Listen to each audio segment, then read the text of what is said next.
Hello and good morning, all of you. Welcome to the Alpha IAS Academy's essay discussion series.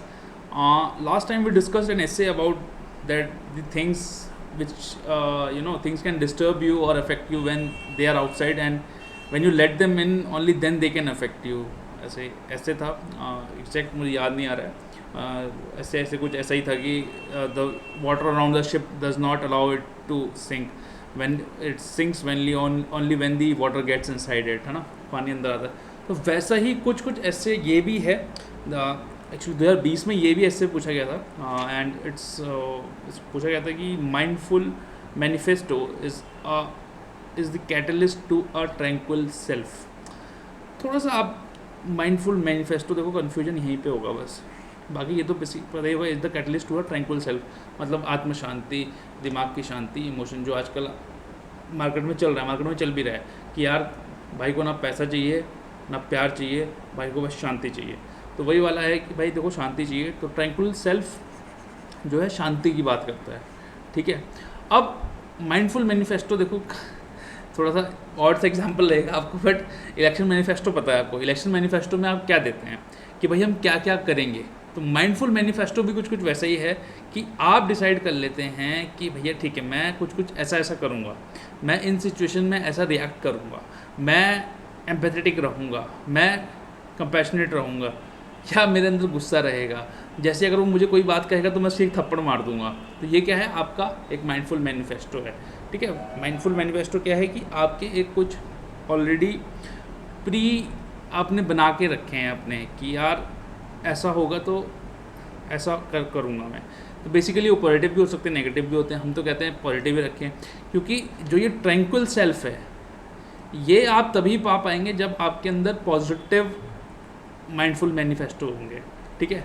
करुणा का भाव होगा, प्रेम होगा, ईर्ष्या नहीं होगी, कॉम्पिटिटिव भावना नहीं होगी, आप हार्ड वर्किंग होंगे, तभी आप ट्रैंक्विल सेल्फ अचीव कर पाएंगे। तो बेसिकली इंट्रोडक्शन वही 2 मॉडल होते हैं हमारे हमेशा से। मॉडल 1 में हम आपको कोई कोड बताते हैं, सेकंड में आप स्टोरी या डिस्क्रिप्शन लिख सकते हैं। तो जल्दी से 3 कोड बताए थे आपको। Those who are free of resentment thoughts surely find peace, ऐसा हमने नहीं कहा था, ऐसे लॉर्ड बुद्धा ने कहा था। Our life is what our thoughts make it, Marcus Aurelius ने कहा था। थॉमस जेफरसन ने कहा था कि it's neither wealth nor splendour but tranquillity and occupation which gives your happiness, ठीक है। तो भैया हैप्पीनेस को कोई, और मैं तो बोलता हूँ हैप्पीनेस को किसी चीज़ से भी मत जोड़ो, ठीक है। हैप्पीनेस को आप इंडिपेंडेंट वेरिएबल रखें अपनी लाइफ में और खुश रहें। किसी चीज़ से जोड़ देंगे कि हाँ मेरा सिलेक्शन हो जाएगा, मैं कहीं पहुंच जाऊंगा तभी मैं खुश रहूंगा, कभी खुश नहीं रह पाओगे। पर्सनल एक्सपीरियंस से बता रहा हूँ, ठीक है। तो खुश रहिए, मज़े में रहिए, ज़्यादा लोड लेने की ज़रूरत नहीं है।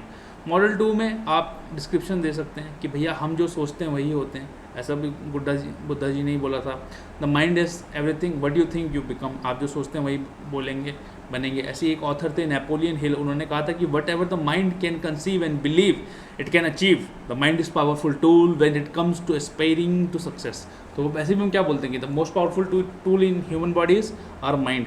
अगर आपका ये स्ट्रॉन्ग है तो आप कुछ भी कर लोगे, अगर आपने ये वीक कर लिया तो आप गए। और ये स्ट्रॉन्ग कैसे होता है, आपके एटीट्यूड से, आपके बिलीफ से। आप जब अच्छा काम करते हो, आपको जो लगता है कि सही हुआ है, क्योंकि होता क्या है, आपको एक चीज़ तो पता है कि आपने एक चीज़ ये पता है कि सही है, आपने वो गलत कर दी पता होने के बावजूद कि भैया ये चीज़ गलत थी।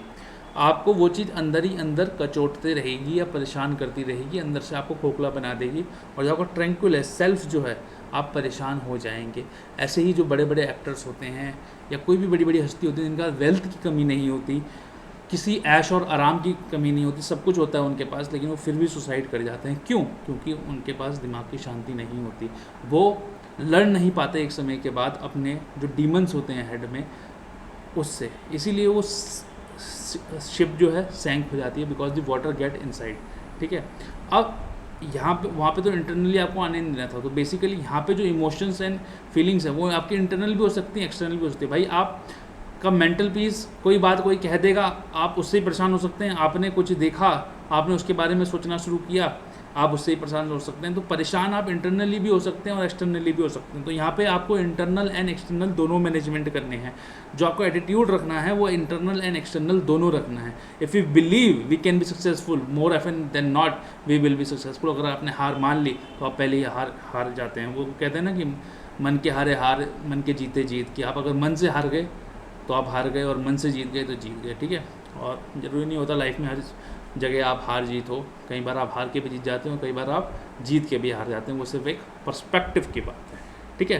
तो ट्रैंक्विलिटी है क्या? Tranquillity is about mental and emotional काम, ठीक है। चिल है, आराम से है, सब कुछ बढ़िया चल रहा है, आपका रिलेशन बढ़िया है, आपकी गर्लफ्रेंड से बात अच्छी हो रही है, आपके बॉयफ्रेंड से बात अच्छी हो रही है, आपके स्पाउस से अच्छी बात हो रही है, आपके मदर फादर से अच्छे रिलेशंस हैं, आपके फ्रेंड से अच्छे रिलेशंस हैं, आपकी एक अच्छी जॉब है जिसमें आप सेटिस्फाइड हैं, जो आप करना चाहते थे, वो आप कर रहे हैं, कुछ पॉजिटिव इम्पैक्ट क्रिएट कर पा रहे हैं, मतलब जो भी था आप जो करना चाहते थे आप कर रहे हैं। तो क्या होगा, उससे आपके अंदर ट्रैंक्विलिटी आएगी, मेंटल एंड इमोशनल काम आएगा। भाई आप गरीब, आप IAS बन गए, IAS बन के आपने 1000 करोड़ रुपए जमा कर लिए, आप 60 साल में रिटायर हुए। आपको लगेगा यार मैं जब यंग था, जब मैं उस सीट पर बैठ के, उस डेस्क पर बैठ के पढ़ाई कर रहा था, तब मेरे मन में क्या था कि मैं किसी गरीब व्यक्ति की मदद करूं। आज ये मैंने 5000 करोड़ रुपए जोड़ लिए हैं, ये किसी गरीब की जेब से ही आए होंगे। तो आपको क्या हुआ, आपका पर्पस डिफीट हो गया। तो आज आपके पास पैसा तो है बट आपके पास शांति नहीं है, ठीक है। शांति के प्रति एम करें, पैसा आ जाएगा। और पैसा ज़रूरी है, बहुत ज़रूरी है लाइफ के लिए, बट एक लिमिट तक ज़रूरी है। एक लिमिट के बाद भी कोई ज़रूरत नहीं है। जो बेसिक नीड्स आपको फुलफिल्ड हो, बाकी ह्यूमन नीड्स तो भाई एक मोबाइल है, आप उस मोबाइल में हीरे जवाहरात लगा लीजिए आप, या उसको सिंपल मोबाइल रख लीजिए, वो आपकी मर्जी है। तो ट्रैंक्विलिटी आप अचीव करने की कोशिश करेंगे। अब बॉडी पे आ जाए, तो बॉडी पे 2-4 चीज़ें हैं कि आपकी वैल्यूज़, आपका एटीट्यूड, आपका बिहेवियर, ये सब डिटरमाइन करेगा कि आप शांत रह पाएंगे या नहीं रह पाएंगे। देखो कोई भी व्यक्ति जिसके अंदर इंटीग्रिटी नहीं होती, कंपैशन नहीं होती, तो ये पाया गया है कि वो परेशान ही रहता है, वो नर्वस रहेगा। Thus how a person works on his or her person value system defines the assimilation of this prerequisites, ठीक है। And being honest and having strong moral principle rationalise the self, whereas the ability to understand and share feelings of another helps the self to reach an advanced state of mental and emotional development। इसका मैं आपको बहुत example देता हूँ। एक मेरा दोस्त था, उनके फादर IAS थे, वेरी सीनियर IAS थे। तो अंकल से जब भी हम मिलने जाते थे, तो बेसिक सा घर था उनका एक, और जब भी मिलने जाते तो अंकल के चेहरे पे एक अलग सा तेज था। अंकल हमेशा खुश रहते थे।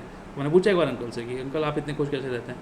तो अंकल कहते हैं कि बेटा मैं अपना काम बड़ा ईमानदारी से करता हूँ, और जो मैं करना चाहता हूँ वो करता हूँ, और जिस चीज़ के लिए मैंने सर्विसेज को ज्वाइन किया था वो काम मैं कर रहा हूँ। और ठीक है मैं पैसा नहीं कमा पाया, और मैं हो सकता है इससे बहुत ज़्यादा पैसा कमा पाता, बट मैंने उस चीज़ पे ध्यान नहीं दिया। तो और मैं खुश रहता हूँ। और ओवर द पीरियड उनकी लगभग जब मैं उनसे मिला था तो 2 साल रिटायरमेंट को रह गए थे, तो लगभग उनकी जो सर्विस थी वो 30 ईयर्स के आसपास की थी, एंड ही वॉज हैप्पी। दस having a strong moral principles and having a strong value system makes you understand the things better, make you do the things better, and doing that things better helps you in tranquilizing yourself, making yourself happy। देखो at the end of the आपको happy, खुश रहना है, ठीक है। और खुश आप तभी रह पाओगे जब आपके अंदर मन और दिमाग दोनों की शांति होगी। अगर नहीं होगी तो आप परेशान रहोगे। वो लग्जूरियस लाइफ, वो वेल्थ किसी काम की नहीं रही जा पाएगी। वो तो ये टर्म माइंडफुल मैनिफेस्टो मैंने आपको सिखाई दिया। तो इट कैन बी एनालॉगस, मतलब it can be similar to a public declaration of beliefs. जो आपके बिलीव्स हैं, जो आपके एम्स हैं, पॉलिसीज़ हैं, जो आप सोचते हैं, पॉलिसीज़ तो बेसिकली इलेक्शन मैनिफेस्टो की बात आ गई। जो आप सोचते हैं, जो आपका एम है, बिलीफ है कि मैं जो हूँ कंपैशनेट आदमी हूँ या एम्पैथेटिक हूँ, या मुझे किसी की मदद करनी है, कोई परेशानी है तो आपको दुख होता है, कोई अगर आपको व्यक्ति परेशानी में दिखता है, रादर देन अरे छोड़ना मेरे को क्या लेना देना उससे, ये एटीट्यूड के बदले आपके अंदर है यार ये बंदा परेशान है मैं इसकी मदद करूँ। आप मेरी बात पर्सनली मानिए, अगर आप एम्पैथेटिक रहेंगे, कंपैशनेट रहेंगे लाइफ में, आपके अंदर ह्यूमिलिटी आएगी, और जो ह्यूमिलिटी आएगी आपको बहुत, जब आप छोटे छोटे काम करेंगे बहुत खुश रहेंगे। मैं आप उसका एक और एग्जांपल देता हूँ कि जब मैं यूनिवर्सिटी जाया करता था दिल्ली में, तो मैं मेट्रो से कम्यूट करता था, तो मैं राजीव चौक पे जो है मेट्रो चेंज करता था। तो अब क्या होता है कि अगर आप ब्लू लाइन से आ रहे हैं, येलो लाइन जाने के लिए आपको स्टेयर्स का इस्तेमाल करना पड़ता है। 2 की वहाँ पे एस्केलेटर्स भी लगे हुए हैं, तो बहुत सारे लोग एस्केलेटर का इस्तेमाल ना करते हैं। तो बड़े बुजुर्ग लोग आते थे, बड़े बड़े भारी बैग आते थे उनके पास, है ना। कभी कभार मुझे ऐसी महिलाएं या लेडीज़ मिल जाती थी जिनके हाथ में बच्चा होता था और 2 बैग होते थे। तो कुछ नहीं होता था, वो ऊपर से नीचे तक वो बैग उठा के ही लाना होता था, ठीक है। 2 की कई बार लोग स्केप्टिकल भी रहते थे कि हमारा बैग लेके भाग ना जाए, जो लोग पहली बार दिल्ली आए होते थे, क्योंकि एक थोड़ी नेगेटिव इमेज रहती थी। बट देन मैक्सिमम टाइम लोग दे देते थे, और मैं वो बैग नीचे तक उनको ड्रॉप करता था। तो जो बड़ी बार मुझे आशीर्वाद मिला, लोगों ने प्यार दिया, और बिलीव मी वो छोटा सा एक्ट वो पूरा दिन मुझे खुशी में रखता था। वो मतलब मैं समझता हूँ कि मेरी लाइफ के अचीवमेंट्स ही वही हैं कि वो छोटा सा बैग छोड़ने पे मुझे खुशी होती है कि मैंने किसी की हेल्प करी, किसी ने आपको आशीर्वाद दिया। और वो लाइफ में देखो वो लार्जर इंटरेस्टिंग, क्योंकि आपकी जो कॉन्शियसनेस है वो एक हायर लेवल पे इवॉल्व हो जाती है उस समय, ठीक है। आपको ज़्यादा देखो यार, मैं वही बात कह रहा हूँ कि मैं नकारता नहीं हूँ पैसे की वैल्यू को, क्योंकि पैसा बहुत वैल्यूएबल है, ये मैं भी समझता हूँ। बट देन वो एक सर्टन लेवल है। अगर आपको हायर लेवल ऑफ कॉन्शियसनेस पे जाना है, हायर लेवल ऑफ इंटेलिजेंस पे जाना है, तो आप अपने अंदर ह्यूमिलिटी और कंपैशन और अपना वैल्यू सिस्टम स्ट्रॉन्ग करके देखिए। बिलीव मी, आप एक बहुत अच्छी लाइफ जिएंगे। आप ट्रूथफुल रहिए अपने रिलेशंस में, अपने आप से ट्रूथफुल रहिए, ठीक है। हो सकता है कि शॉर्ट टर्म में आपको ट्रूथफुलनेस घाटा दे, ठीक है। आपने कोई गलत काम कर दिया, शायद आप पापा को बताएं तो पापा उस समय आपको डांटे, लेकिन लॉन्ग टर्म में एक आपने उनका भरोसा जीत लेंगे, आपका जो रिलेशन है वो जो है और स्ट्रॉन्ग हो जाएगा, ठीक है। तो बड़ा ज़रूरी है कि जो आपकी वैल्यू सिस्टम है उसको स्ट्रॉन्ग रहे, ठीक है। Then mindful manifesto by state invents and gradually innovates a focus on eradication of social challenges. तो बेसिकली वही मैं आपको डिवाइड कर रहे हैं इंडिविजुअल, अब हम आगे सोसाइटल लेवल पे, ठीक है। Eradication of challenges like gender inequality, social inequality, poverty, etc. and it will help to achieve peaceful coexistence and harmony in the society. तो वही है कि where there is harmony in the home, there is order in the nation, where there is order in the nation there is peace in the world. Basically ये आधा है, full बहुत अच्छा है पूरा। अगर आप पढ़ें, ये APJ अब्दुल कलाम जी ने लिखा था कि where there is righteousness in the heart there is beauty in the character, where there is beauty in the character there is harmony in the home, where there is harmony in the home there is order in the nation, and when there is a order in the nation there is peace in the world. Beautiful thing, beautiful thing. आप इसको कहीं भी लिख सकते हैं, starting में, conclusion में। It is the one of my favourite things, ठीक है। Then manifestos often mark the adoption of new vision, approach, programme and journey, because वो समय के अनुसार चेंज होते रहते हैं, क्योंकि आप नए नए चैलेंजेस से जूझते रहते हैं। देन कंक्लूसिव रिमार्क में बेसिकली आप कंक्लूड कर सकते हैं जो मैंने आपको बताया, ऑर्डर नेशन जो कलाम साहब ने कहा, आप उससे भी कर सकते हैं। बेसिकली आपको ये कंक्लूड करना है पॉजिटिव नोट पे कि यार देखो, आपको इमोशनल चैलेंजेस आएंगे, आपको उनको ढंग से टैकल करना है, आपको उनसे लड़ना है, एक पॉजिटिव एटीट्यूड रखना है। ऐसे नहीं कि आप के साथ कुछ गलत हो गया तो आप लोगों के साथ गलत करना शुरू कर दें। अपना जो वैल्यू सिस्टम है उसको इंटैक्ट रखना है, अपने आप को अच्छा रखना है। And you know our thoughts and ours alone, we have the ability to choose how we feel, to choose how we live our lives. That's why our thoughts are so important, because they dictate almost every aspect of life, and thus it becomes very imperative and very important that our thoughts are in the right direction. They are pure, they are, you know, they contain an element of trust, they have truth in themselves, they have compassion, they have empathy, and they have humility, and you know that will lead to a very, you know, nice life, a tranquil self it will lead to. And you know, you also find your tranquil self, and we shall see you soon. Till then, take care. Thank you for watching. Bye bye, take care, keep smiling, and see you.